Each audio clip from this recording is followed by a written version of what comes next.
চুক্তিভিত্তিক শিক্ষক নিয়োগ দিতে হবে। দেশের সব প্রাথমিক বিদ্যালয়ে ধর্মীয় শিক্ষক নিয়োগ এবং ধর্মীয় মূল্যবোধপন্থী সব সিদ্ধান্ত বাতিলের দাবিতে শনিবার বিকেলে রাজধানীর ওসমানী স্মৃতি মিলনায়তনে এই সেমিনারের আয়োজন করে জাতীয় মূল্যবোধ সংরক্ষণ পরিষদ। এতে অংশ নেন বিএনপি, জামাত, এনসিপি, ইসলামী আন্দোলন সহ বিভিন্ন রাজনৈতিক দলের নেতারা।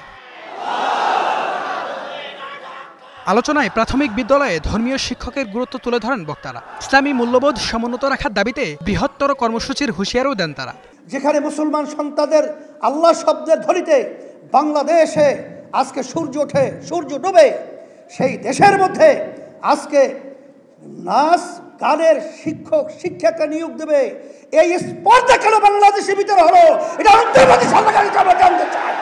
এই জন্য পরিষ্কার বলছি যে এখন ওই সিদ্ধান্ত বাতিল করতে হবে এবং ধর্মীয় শিক্ষা প্রাথমিক শিক্ষা অঙ্গনে সেটা বাধ্যতামূলক, এটা ব্যবস্থা করতে হবে। এনসিপি নেতা হাসনাত আব্দুল্লাহ অভিযোগ করে বলেন, ফ্যাসিবাদ টিকিয়ে রাখতে তাবেদারদের জন্য প্রণোদনার ব্যবস্থা রেখেছিলেন শেখ হাসিনা। ইসলামপন্থীদের এদেশে উন্মানুষ বানিয়ে রেখেছিল ফ্যাসিস্ট সরকার। প্রত্যেকটা স্তরে স্তরে হাসিনা সবার জন্য প্রণোদনা রেখেছে। আপনাদের মাদ্রাসা শিক্ষকদেরকে উন্মানুষ বানিয়ে রাখা হয়েছে। আমরা যদি সরকার গঠন করতে পারি, আমাদের পলিসিতে আমরা এমন সব পলিসি নিব শিক্ষা ব্যবস্থাকে ঢেলে সাজানোর জন্য, যেই শিক্ষা ব্যবস্থার মধ্যে অবশ্যই প্রাসঙ্গিকতা থাকবে। জামাত বলছে, পশ্চিমা ষড়যন্ত্রের অংশ হিসেবে প্রাথমিক শিক্ষা ব্যবস্থা এখন ধ্বংসের দ্বার প্রান্তে। 1,18,000 বিদ্যালয়ে এখন 2 কোটি শিশু লেখাপড়া করছে। এরাই তো আগামী দিনে রাষ্ট্র চালাবে।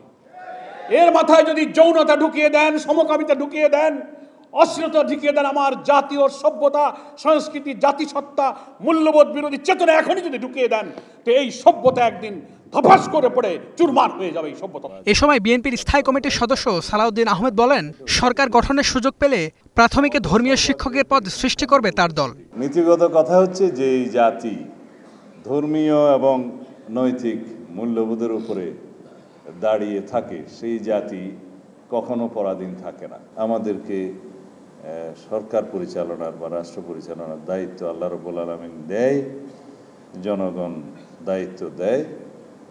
তবে আমরা বাংলাদেশের শতকরা 90% মুসলমানের দেশে ধর্ম ও নৈতিকতা শিক্ষার জন্য প্রাথমিক পর্যায়ে পদ সৃজন করে সেখানে নিয়োগের ব্যবস্থা করব ইনশাআল্লাহ। গণঅভ্যুত্থান পরবর্তী সময়ে ফ্যাসিবাদের পুনর্জাগরণের বিষয়ে সতর্ক করে সবাইকে ঐক্যবদ্ধ থাকার আহ্বানও জানান বিএনপির এই শীর্ষ নেতা।